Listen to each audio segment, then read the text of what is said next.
So look at USA Tether, who will probably be the primary benefactor of all of this. USA Tether, their new CEO is none other than Bo Hines.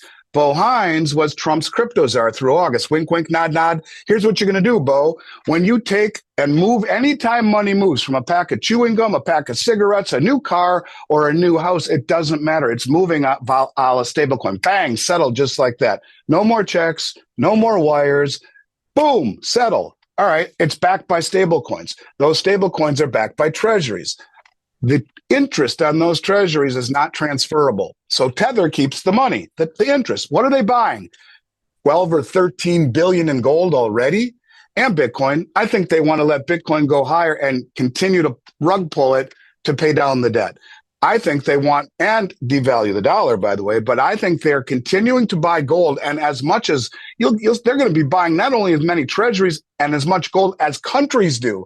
And all of that gold accumulation devalues the dollar. Now, did they work out a deal to sell it to the treasury? Maybe. He was his crypto czar. He was his advisor. Now he's a CEO. He made the rules that he's now benefiting from. Okay. Andy claims the U.S. is preparing a coordinated monetary reset. Gold will be massively revalued, and the dollar deliberately devalued to fix insolvency and revive manufacturing. He points to signs like Bo Hines launching USA Tether to create new demand for treasuries and gold, the Fed injecting $125 billion into repo markets, silver backwardation signaling physical shortages, and big institutions quietly shifting 20 to 25% into gold. He argues Trump's team wants to end the dollar's reserve status, devalue it 40 to 50%, and back new bonds with gold, similar to Roosevelt in 1933, possibly by July 4th, 2026. The idea: central banks are hoarding metals, the reset is already in motion, and retail investors will realize it too late. Thanks for watching. Subscribe to Fine Metal for more updates. Fine. You're going to make lots of money, Bo, but here's what's going to happen. You're going to sell that gold to the U.S. government when we come calling. Until then, you take the interest that is not transferable to the holder of the stablecoin. All of that money, you keep buying gold. Where were they just a few months ago, Tether? At the Beaver Creek Mining Summit, talking to the actual miners. They're buying miners and they're buying a shitload of gold. And they will continue to do so anytime money moves. Not only will it be synthetic demand for the treasury, keeping rates low, it'll be synthetic demand for the gold market, letting the price rise. And then at some magic moment, maybe it's July 4th, 2026, I don't know, when Judy said he will back the back end of the bond market to gold. We've talked about this before. Maybe they do revalue it to a much, much higher level. They let it rise organically, a la synthetically of the stablecoin moving until you get to that point. But what I'm getting at is that all of this would, and if she's right, and they do peg it to the back end of the bond market, you can bring back manufacturing at zero upfront borrowing costs. Build the new high-tech manufacturing centers at zero upfront borrowing costs and redeemable in gold. So at some point, and her book said 5, 10, 20, 30, not just 50 year, the redeemability is in gold. There is no interest. And the more stupid we are with fiscal and monetary policy, the higher the price of the gold goes. But you bring back manufacturing and no upfront borrowing costs, and you have a massively devalued dollar to sell your product to the world at. Could it happen? Yeah, I think it could. And when you see Bo Hines as the CEO of USA Tether, it really makes it seem like, could it just be a coincidence? People aren't talking about is what's happening in the repo market. Because to me, something deep and troubling is happening beneath the surface. And I'd like to just mention, because you talk about, the economy and the stock market. Look, over a 5-day stretch over the past couple of weeks, the Federal Reserve injected $125 billion into the repo market. Right. And we are always told that is to ease funding stress, like in 2008 when Lehman Brothers fell. It was a liquidity crisis that led to the great financial crisis. In 2019, the repo market problem, it was a liquidity problem. They needed more liquidity, right? More money into the system. Think of the repo market as the plumbing of the financial system. For those out there who don't know, I'm not talking to you because I know you know what it is, but it's where banks lend to each other literally overnight. And they do this to keep everything flowing. And normally they will use either mortgage-backed securities or treasuries. But there aren't enough treasuries out there. They're mostly using mortgage-backed securities right now, which are in big trouble. So normally this market is very quiet, and that means everything's working. You never hear about it. But when the Fed steps in with 125 billion in cash, keep in mind that in a period of weak or a little bit of elevated stress, you might see 5 billion put in, and moderate stress, 10 or 15 billion.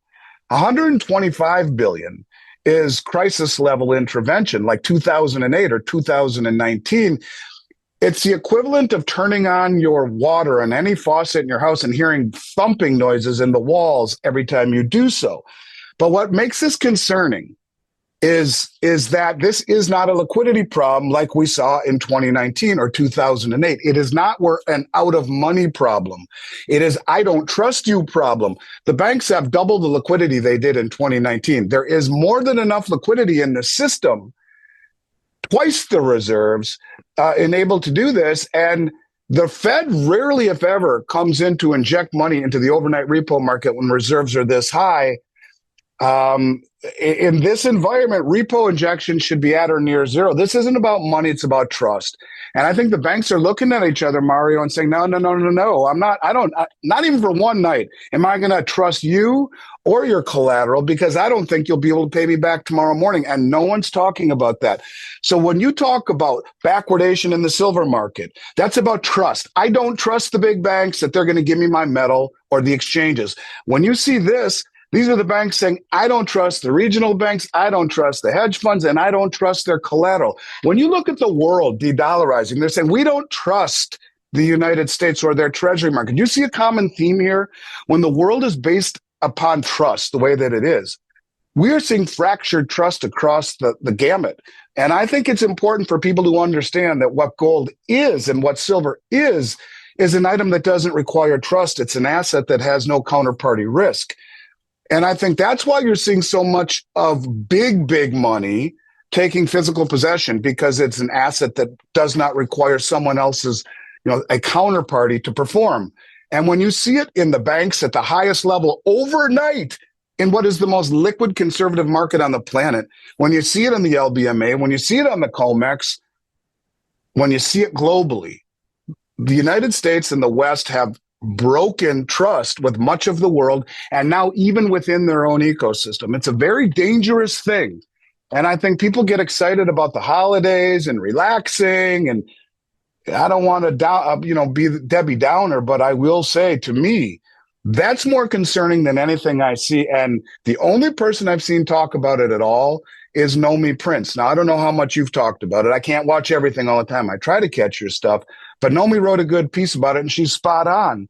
You talk about the Japanese carry trade. You can talk about, political nonsense, the terror. You talk about all of it. To me, that's more scary than anything. When the biggest, most well-informed traders on the planet don't trust each other, that speaks volumes to me. And that's probably why we're not hearing about it on the mainstream. You got to dig to find it. I think it's very interesting in a world where Wall Street's never acquiesced to anything that you and I talk about, until all of a sudden the chief investment officer of Morgan Stanley says, that 60-40 platform we've used, 60 stock, 40 bond, it's now 60-20-20. Sell half your bonds, put 20% in gold.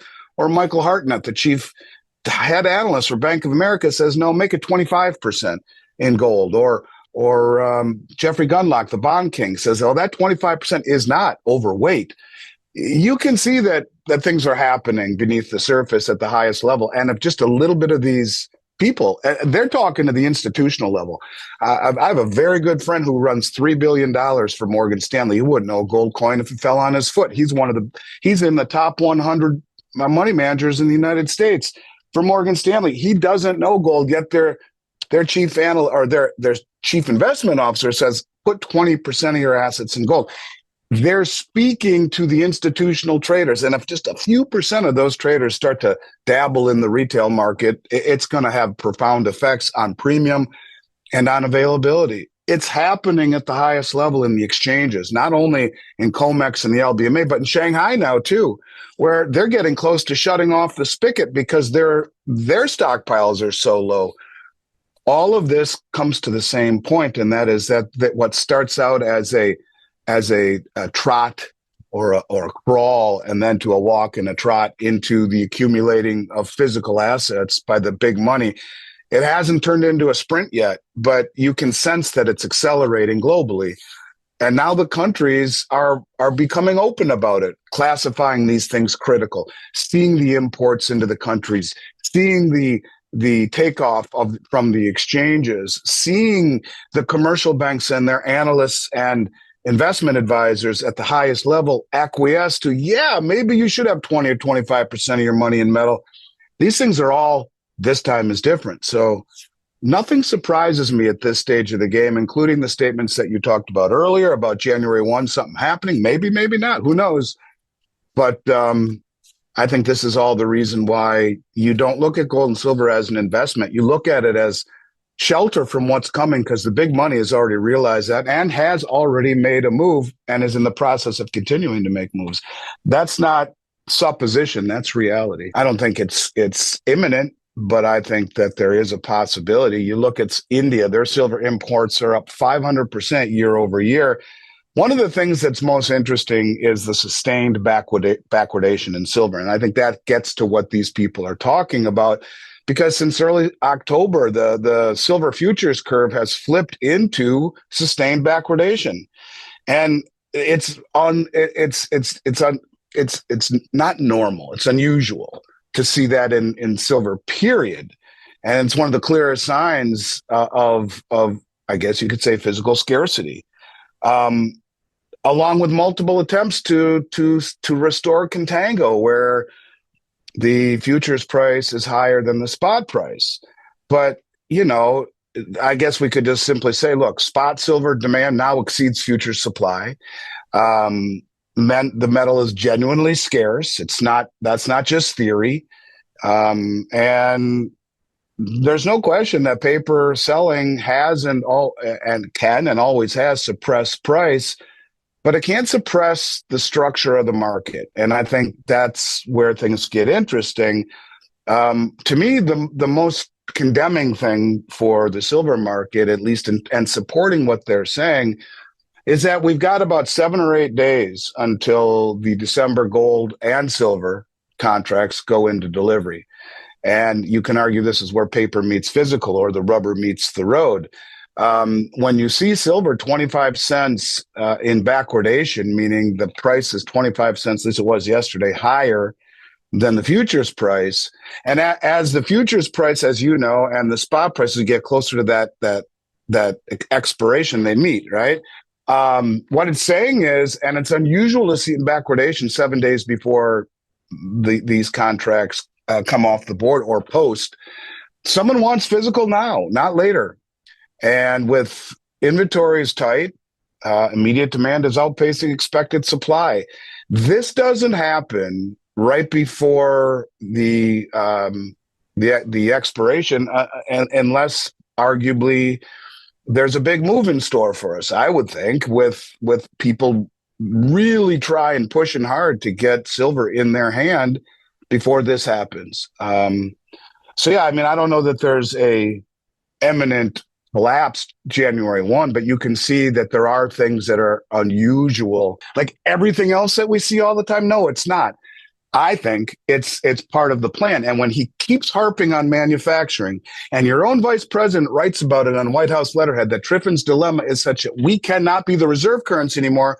And the last knucklehead, Bernstein, said the same thing years ago. We're getting to the point where the realization is countries will trade their own currencies and find a way to settle imbalances in something universal like gold.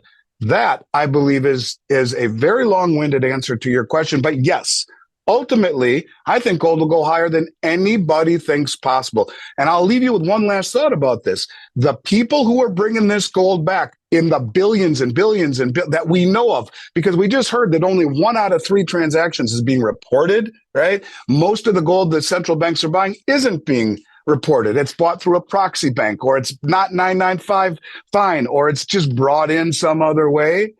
Because it's voluntary. It's not mandatory that they report it. Yeah, these people don't do things just for shits and giggles. They do it because they understand The monetary system is evolving and gold is being put back into it. It's going to back the treasury here, and it's going to be a settlement system over there, if I had to guess.